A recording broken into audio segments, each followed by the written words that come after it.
नमस्कार दोस्तों। मैं विद्याधर प्रभाकर पुणे से। आज किसी का कोई वीडियो देखा कि दिवाली पहले ज़माने में कैसे हुआ करती थी, कितनी सादगी थी। और सोचते सोचते मुझे मेरे पुणे शहर के कुछ बचपन के दिन याद आए, और कुछ जो खासियत थी पुणे की वो मुझे लगा मैं आपसे शेयर करूं। वैसे आपके भी शहर और आपका भी बचपन, बचपन की यादें वो तो हमेशा मीठी ही होती है। आपकी भी यादें रही होंगी, लेकिन मेरे पुणे शहर के जो कुछ खासियत है वो मैं आपको बताना चाहूँगा। एक तो ये पुणे शहर जो है, हर एक आम शहर की तरह अभी यहाँ बड़े बड़े कंस्ट्रक्शन होने लगे हैं, क्राउडेड हो गई है सिटी। वो बात छोड़िए, पहले यहाँ एक ऐसे घर होते थे, टिपिकल मकान होते थे जिसको कहते थे वाड़ा। और ये पुणे की वाड़ा सिस्टम बहुत फेमस थी। उसी से नाम आया है शनिवार वाड़ा, जो पहले बाजीराव पेशवा बहुत पराक्रमी थे, उन्होंने बनाया था शनिवार वाड़ा। तो वाड़ा नाम वहीं से आया है, रहने का स्थान। और कोई के वाड़े ऐसे होते थे, वो मकान मालिक रहते थे, और आजू बाजू में जैसे किराएदार भी रहते थे।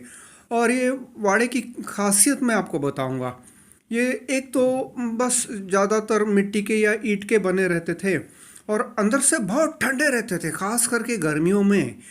और ठंड में तो बात ही पूछो ही मत। लेकिन ठंड के गर्मियों के मौसम में ये अंदर से बिल्कुल ठंडे रहते थे। और वहाँ पे एक नीचे ख़ास किस्म की फ़र्श होती थी जिसको शाहाबादी फ़र्श बोलते थे। तो आप ऐसे ज़मीन पे दरी बिछा के लेट जाओगे तो इतना ठंडा लगता था, गर्मियों में भी बहुत ठंडे रहते थे वाड़े। और इसकी खासियत थी, अभी जैसे आप एंटर करोगे वाड़ा में, तो पहले लकड़ी का दरवाज़ा। एक्चुअली पुराने ज़माने में आपको याद है वो दो दरवाजे हुआ करते थे, और वो एक लोहे की चेन से अंदर से बाहर से बंद करते थे। वैसे ही वो दरवाजे हुआ करते थे। और बड़ा सा लकड़ी का एकदम थिक ऐसा दरवाज़ा। फिर वो दिन भर खुला रहता था, रात में वो दरवाज़ा बंद कर लेते थे, और उसको एक ऐसे एक छोटी सी लकड़ी की चौखट थी और वो खुली रखते थे, उसमें से आना जाना। और जैसे ही आप आओगे अंदर, तो पहले दीवार को लगाई हुई बहुत सारी साइकिलें मिलेंगी। पूना बिल्कुल एक साइकिलों का शहर था, साइकिलों पर ही लोग घुमा करते थे। फिर वो साइकिलें पार करके आप अंदर आएंगे तो बीच में एक ऐसा बड़ा चौक रहता था वाड़े के अंदर। और वहाँ पे या तो कोई कुआं या सीमेंट का जैसे टंकी बड़ी सी पानी की रहती थी। और वहाँ सब महिलाएं बर्तन धोना, कपड़े धोना इत्यादि काम, कोई के महाभाग पुरुष थे वो वहाँ पे नहाया भी करते थे। खैर वो बात अलग है। और बाजू में जैसे औदुंबर वृक्ष होता है, ऐसे कोई कोई तगर वृक्ष होता है, ऐसे होते थे। और कहीं कहीं जैसे वो मूवी में बताया गया है, पीपल झूमे मोरे अंगना, ऐसे पीपल या इमली के बड़े वृक्ष भी हुआ करते थे। और बड़ा एकदम सौहार्दपूर्ण वातावरण था। सब ऐसे किराएदार एक दूसरे से बिल्कुल फैमिली की तरह मिलजुल जाते थे, घुल मिल जाते थे। और साइकिल पे, और साइकिलें दो किस्म की थी।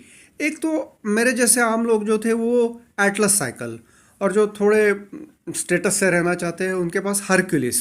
एटलस और हरक्यूलिस दो ही साइकिलें बस फेमस थी।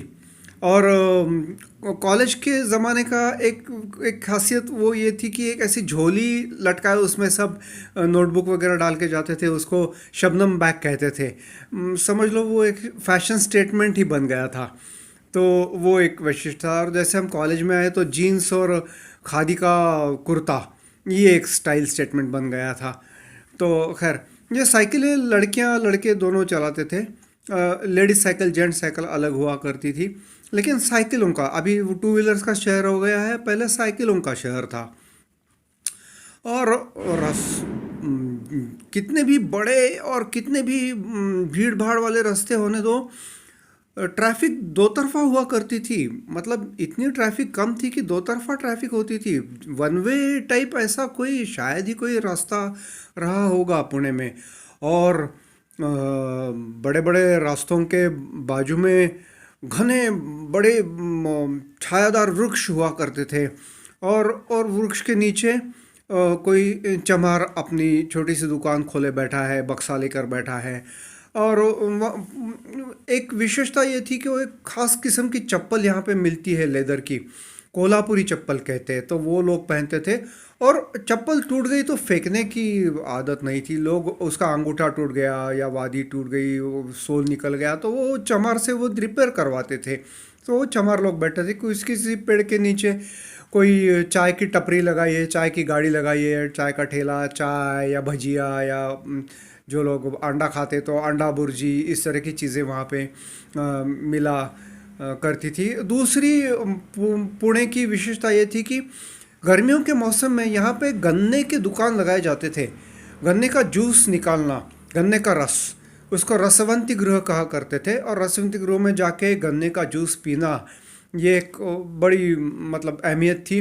वैसे ही जो बाग उद्यान हुआ करते थे, वहाँ जाके खेलो, घूमो, और वहाँ से भेल खा के, और वो चटपटी भेल, उसमें फिर इमली, खजूर का पानी, कच्चे आम के टुकड़े, इत्यादि सब मिला हुआ बहुत मन करता था। अभी भी जैसे मैं बता रहा हूँ आपको, मुंह में पानी आ रहा है। तीसरी पूना की खासियत थी, और ये रसवंती गृह से याद आया, पूना में एक कृषि कॉलेज है, मतलब कृषि विद्यालय, एग्रीकल्चरल कॉलेज। तो वहाँ पे जंबो ग्लास, जैसे एक छोटा ग्लास और जंबो ग्लास मिलता था, तो वहाँ पे 2 रुपए में जंबो ग्लास में ये गन्ने का जूस मिलता था। बस आप एक जंबो ग्लास पी लीजिए, आपका समझ लो लीजिए खाना ही हो गया, इतना वो भारी होता था। फिर दूसरी चीज़ थी अमृत तुल्य। ये पूना की खासियत है, अमृत तुल्य मतलब कि मसाला चाय की दुकानें। तो जिनको गपशप करनी है, वो वहाँ पे अमृत तुल्य में जाके बैठो, आराम से चाय पियो। और कोई कोई तो बस सिगरेट के कश लगाया करते थे, धुआं निकालते थे। लेकिन ज़्यादातर लोग एक चाय, दोस्तों में चाय मंगवाओ और बैठ जाओ टेबलों पे। खास करके बॉयज़ ही जाया करते थे। और फिर हर शहर की तरह कॉलेज के आजू बाजू में भी होटल हुआ करते थे, लेकिन होटलों में लोग कम जाते थे, अमृत तुल्य में ज़्यादा जाते थे। और अगर रात को चाय पीनी हो तो पुणे की खासियत यह है कि यहाँ पे ईरानी होटल्स, पुणे के ईरानी होटल्स बहुत फेमस है। तो ये कुछ चीज़ें मुझे मुझे याद आई। शॉर्ट वीडियो बनाना है, इसलिए और भी बहुत सी खास चीज़ें हैं। सोचा आपसे शेयर कर लूँ और आपके भी बचपन की मीठी मीठी यादें ताज़ा कर लूँ। और वो गाना आखिर में मुझे याद आता है, कोई लौटा दे मेरे बीते हुए दिन, बीते हुए दिन वो मेरे प्यारे पल छिन। धन्यवाद।